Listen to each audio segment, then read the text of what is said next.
So, from 1 now to 2, Amorim wants 2 strikers coming through from Elisa Reddy, one of the credible journalists at Sky Sports. And welcome to the United Matters channel. How are you guys and where are you watching us from? This is Ruben David onto the United Matters channel. I hope you guys are really having fun wherever you are.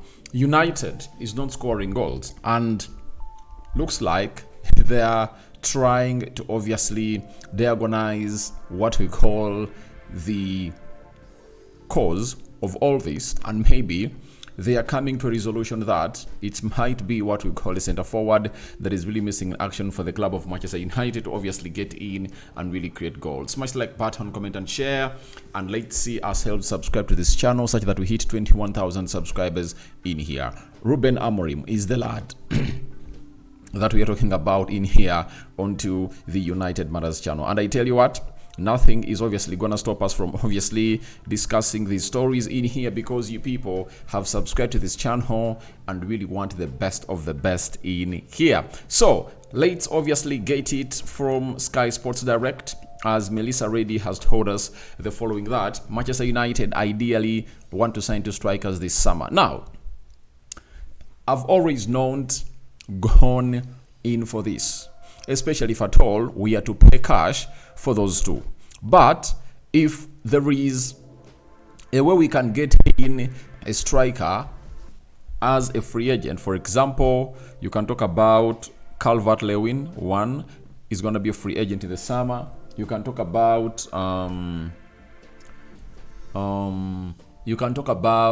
this other guy, Jonathan David.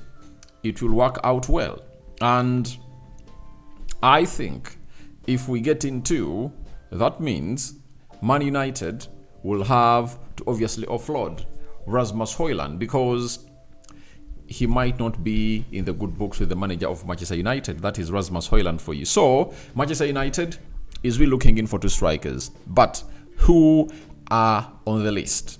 You know, Victor Gyökeres looks like he's going to Arsenal, you know, but you cannot rule it out, because if Arsenal don't get that deal done and dusted before our UEFA Europa League final, provided we win today and go to the semi-finals and really play into the finals and win, then United will obviously make a twist, because he's topping the list of Ruben Amorim, as he wants him at the club of Manchester United and he wants him at the apex of his system, because he knows he knows it very, very, very well. Then we are going to be looking at another striker. Victor Osimhen is there, is in the same price range with that of Victor Gyökeres, and that will really give us a very huge goal in there. My eyes are itchy, I don't know why. Sorry about that. So Victor Gyökeres is another one that we are obviously going to be looking at to see to it that Victor Osimhen, and £65 million is what Napoli really want to obviously get from this guy, as they obviously offload him, as he's not in good books with Antonio Conte. The other striker, Ekitike Hugo, they want in excess of close to 80 million euros, and I think that is really very expensive for a player like Hugo Ekitike. How can we really pay that amount of money for such a striker? Because I don't want us to do the past makes we've gonna hate to do, because when you get in a youngster like Hugo Ekitike and you obviously put him onto that astronomical transfer fee, pressure will be at his back. You know, that's one of the things affecting Rasmus Højlund. £72 million purchase from Atalanta, bringing him to Manchester United. See what is happening. First season, he really did it, and now he's really struggling. We all know very many players are struggling, but I tell you, if he never had that huge price attached onto him, things would have gone ahead to obviously look either or otherwise. But I tell you, I wouldn't like to see us spend that amount of money on a striker who is not proven, because Rasmus Højlund is good, but he needs to be an understudy for like Jonathan David, Victor Gyökeres, Victor Osimhen, maybe an Isak. name it. You understand? That's when he'll obviously give us the best that we deserve into our performances. But I've gone ahead to see people come up and obviously criticize this young lad, yet they all know that he's really disadvantaged with that. So the other striker that has been linked to Manchester United plays for a team that you're going to be playing today, you know, and he plays for Lyon. You get? And let me get his name here right. Let me get his name right. Let me get his name right. He plays for Lyon and he even scored over the weekend. And United has been heavily linked to this player. And he goes by the names of...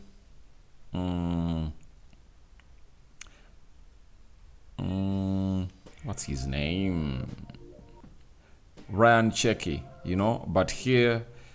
he plays as a right forward, but he's one of those that is really very, very, very versatile. He plays as an attacking winger. Oh, sorry, he's not. There is another French striker that we are linked to that I've gone ahead to forget. But I tell you, when his name crosses my mind, I'll obviously come and discuss him. And you can talk of. I've talked of Hugo Ekitike, you know. I've talked of. There are very many strikers. The list is endless, and you might be really forced to do a list of 10 strikers that Man United is really interested in. I might be forced to see to it that we obviously go ahead and really see to it that we really publish something like that. So that is exactly what is really happening in here onto the United Matters channel. But I've always given you my say on this. One, you understand? I don't think that we need to sign 2 strikers for money. If it's one for money and one as a free agent, that will be a very good mission by the club of Manchester United, right? And, the other striker is Benjamin Sesko, right? His name had obviously gone off my head, but thank God it is really back onto my head. Benjamin Sesko is another one that Man United is looking at, and his price is around 65 million pounds. Another striker that we've been scouting from the days when he was playing at Salzburg, you know, Salzburg, you understand? That is Red Bull Salzburg, and that was when even Ralf Rangnick was here and we never brought him in.